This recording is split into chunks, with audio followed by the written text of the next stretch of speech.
What's up guys, Albatross here. I want to kind of try out this new format where I talk about what's new in the game, what I've been up to, that sort of thing. And we're still working on the title, so bear with me as I get that sorted out. But let's talk about what's up with New World now. The Starstone Mutation's out finally. It's been pretty cool to get some new content to figure out. I didn't really run Starstone a lot before. I only maybe did 2 runs at the most back in the day because it was in such an awkward spot in regards to levels. So, you know, it's felt pretty fresh, at least to figure out that aspect of the content.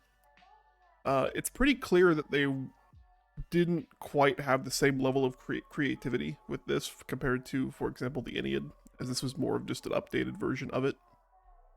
But, you know, it's been fun to figure out. It'll be nice to have an extra dungeon to run when I get tired of the other ones, that sort of thing. The drops, though, are pretty nutty. There's a lot of really strong drops from this dungeon.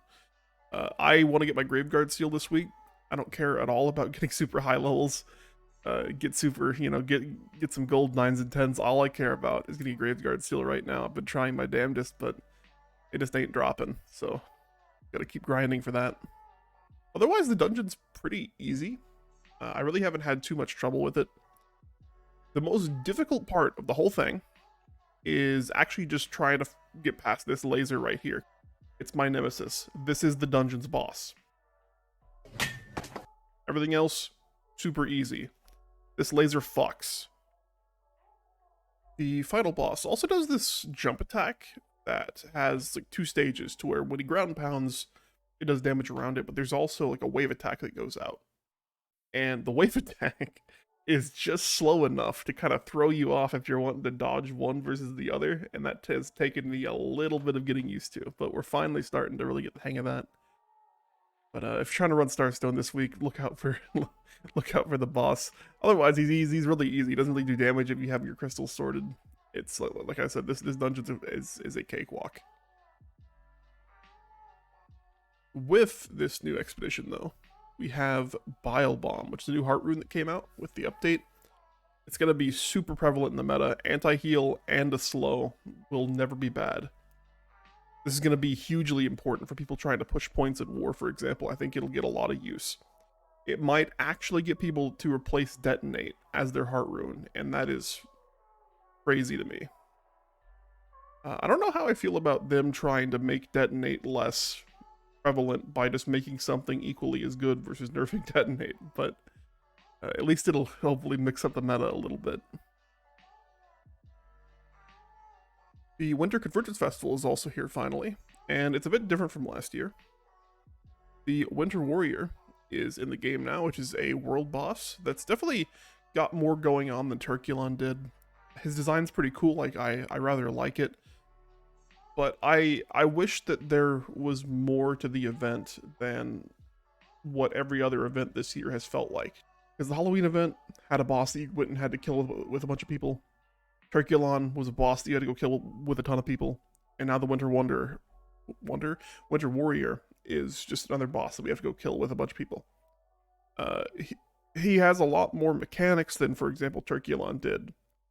But sometimes I just want to do an event where I can do my own thing and go out, you know, take care of it myself in like 20 minutes every day and go about my normal schedule. Because trying to find the Zerg on my server, for example, to be able to run this guy, because he has a ton of HP, can be really frustrating. For example, if someone tries to tell you to go to one place and the group goes to another one, you kind of have to figure out where the group has gone after killing one.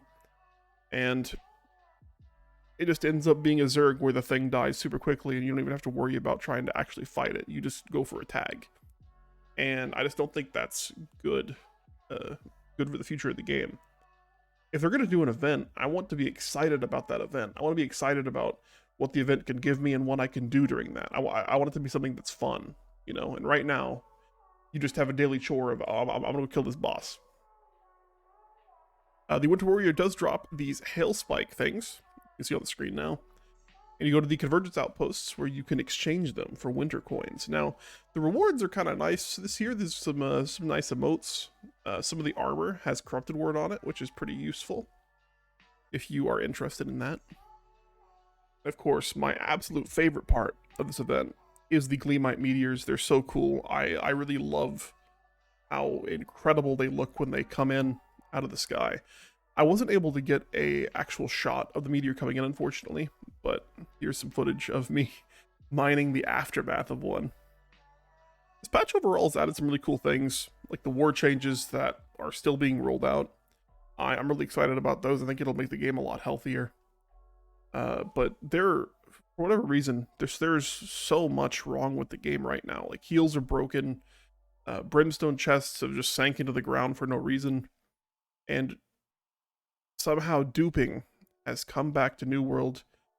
Many people, including myself, played fresh starts to try to avoid the duping problems that have permanently affected the economy, and it feels so bad to know that it's happened again. My understanding is that AGS is being a lot more active at trying to deal with this. Like, they shut off trading and the trading post very quickly. I'm happy about that. And I'm really hoping that they take this more seriously and actually punish the people that did it this time instead of giving them more of a slap on the wrist, because I know for a fact they have not been draconian enough in these punishments. Of course, my frustration with this is not that, you know, I'm just going to go shit on New World. Like, I want this game to succeed. I genuinely love it. I have from the start. But I feel like we end up in this position entirely too often, where something really cool enters the game and then they take 2 steps back with the number of bugs that get put in, or somehow the rollout is messed up, or the events end up being not what you expect them to be, much like Return to Eternum, that was quite frankly a disaster. How do you get all these streamers to play your game, but then make them do the most boring aspects of that game to try to get people interested in it? Like, that blows my mind. Otherwise, been really enjoying Fresh Start servers, been having a lot of fun. I also really appreciate all the attention that my videos have been getting lately. It feels really good, and I appreciate you all for watching if you have. It really does mean a lot to me. We're gonna have plenty of content going forward in the future, including more daily dose videos like this. Like I said, bear with me as I kind of figure it out. There's like a few visions I have for this. I'll call it a series, for this series that we will kind of feel out in the coming weeks. If there's any guide topics you'd like covered, let me know in the comments. I'm always happy to do suggestions. I obviously want to make the content that you all want to watch. If you're interested in more New World content in the future, please consider subscribing. Also, there's Twitch drops going on right now, so feel free to check out the channel. It'll be linked in the description. I stream most days on Twitch, and I will see you all next time.